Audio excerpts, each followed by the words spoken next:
Friends, colleagues and listeners, here we are still in Miami, and I've got another colleague and somebody that I've known for a long time. We're just trying to work out whether it's 10, 15 or 20 years. It's 20 years, 20 it must years. have been. It must be, my God. So the person I'm talking about is Hans van Schaik. Schaik. So I tried that. You did your best, okay. Not too bad. Just call me Hans, please. Hans, yep. So Hans is the sales director with SACO Airport Equipment, and lovely to have you on board. I think it's the first time we've had you on a podcast. It is the very first time. It is. It'll be painless, my friend. So what I want to ask you firstly, have you had a good year and why? We have had a good year. We're still having a very good year. So the order intake has been higher than expected, and let's give some challenges for next year. I'll have to do even better. Exactly. Always as successful as you are in 1 year, then you've got to keep pushing. Yeah. Now, automation and issues with people shortages, labour shortages, etc., and for different reasons, because after the pandemic, as we were talking about earlier, people don't want to be in a dirty business anymore. Nope. They don't like the hours. They don't like the dirty sheds. And the pay they feel is not as they would wish. Yep. So got so many things going against it. But automation, robotics, digitisation, etc., is not the panacea that everybody thinks if you don't do it correctly, hand in glove with the people who do remain and do want to be passionate about the industry that we all love. Exactly. Would you agree with that? Yeah, exactly, because they do require a higher level of education to be able to handle the higher level of automation. Yep.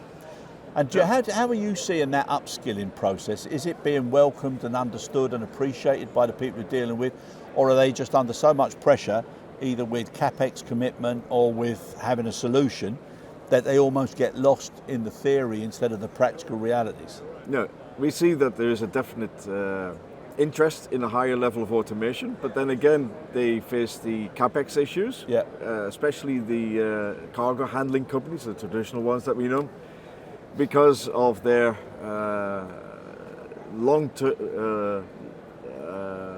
they need a long-term investment, but they have a short-term commitment with their airlines. Yes. So that isn't in balance, and that is really it puts a lot of pressure on those companies to take that step for investment. Yeah. And do you think moving forward, and it is even some of the things that go on, you sort of think to yourself, how can people expect a supplier to just be jumped from one to the other, and now you've got the contract, now you don't, and it's always push. There's got to be some sort of balance moving forward where a carrier and the GHA and even the forwarders, truckers, etc., where they all realise it makes more sense to have a commitment to a certain improvement formula or culture, and then the contract should be longer, provided the service is consistent, and then the investment has got a better chance of coming in to solve the problems that we've got. Yeah, exactly. That's the way it is. But yeah, we're just a supplier, and we can just tag along, but we can't really influence these factors. And but we see a big difference with the airlines, where they don't have that issue at all. Yeah. Because especially if it's their own hub, they have their own fleet of aircraft. They know exactly what they will have to handle the next years and the 10 years to come. Yeah. Also the same with the express companies. It's like an airline, they have the full chain. So they know exactly what they have, and they have a lot more capital to spend. It's easier for them. But when it comes to the handling companies who face a lot of these labour issues, it is a difficult issue to overcome. And do you get involved, or do you think it's worth getting involved in helping? So obviously you supply the equipment, you supply the procedures to follow, the best practices, preventive maintenance, you provide all of that guidelines. Do you think now is the time to also do an extended support, whereby you're advising people how to work better with it, why, letting people understand the reasons, rather than people just being told you have to do this, do that, you're not good enough, so now we need to get somebody else? Yeah, that's true. But then again, we're a supplier, and we do need to support our customers in the best way possible with the full lifespan of the equipment that they have. Yeah. We do give them advice, but then again, somebody has to put the money where their mouth is. No, exactly. And from a regional perspective, or just from the multiple customers that you've got, what are you seeing as being the biggest equipment needs or demands or change? I don't see a big change there, to be honest. We see some slow developments here and there, but the industry is still very conservative.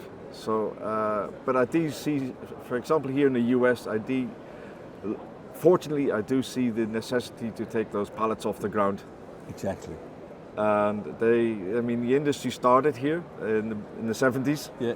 They all told us how to handle this stuff, and then they forgot about it. Yeah. It seemed they neglected it. It hasn't been taken care of. But luckily, I think you think that's changing the now? understanding has come back again. Yeah. But it's and I mean even here at Miami, I mean the volumes of cargo. People don't realise how much cargo goes through and how much they're expecting.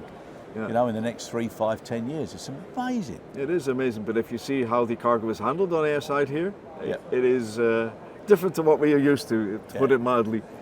It definitely gives an opportunity to improve. It does, definitely. But at least you're seeing the positive messages coming across and understandings. Bit by bit, we're getting there. And what do you see as any challenges from next year or opportunities? I think the biggest challenges here is to change the mindset on the operations in the cargo sheds. Get those heavy forklifts out of there and use at least slave pallets to handle the ULDs. That would be a good point. But I think there will be some good challenges, especially here or opportunities, I should say, here in the US, because the government has seen that they have to improve the infrastructures at all the airports. Exactly. Yeah. And also the logistics that goes around it, so you don't have congestion, because we're hearing so many issues, especially on the trucking side, with waiting times and queuing times and cargo not being available and incorrect communication. So from that side, there needs to be a bit of improvement as well. Yeah, definitely. Which the airports can influence. Yeah, but the airports are seeing some solutions which have been developed, for example, in Europe, which they are trying to implement here in the US as well. Yeah. So it's a good way. Good. So you're seeing things nice and sunny while we're in Miami, the sunshine. Oh, the sun shining at the end of that tunnel. Yeah. It's going to be there, Always there.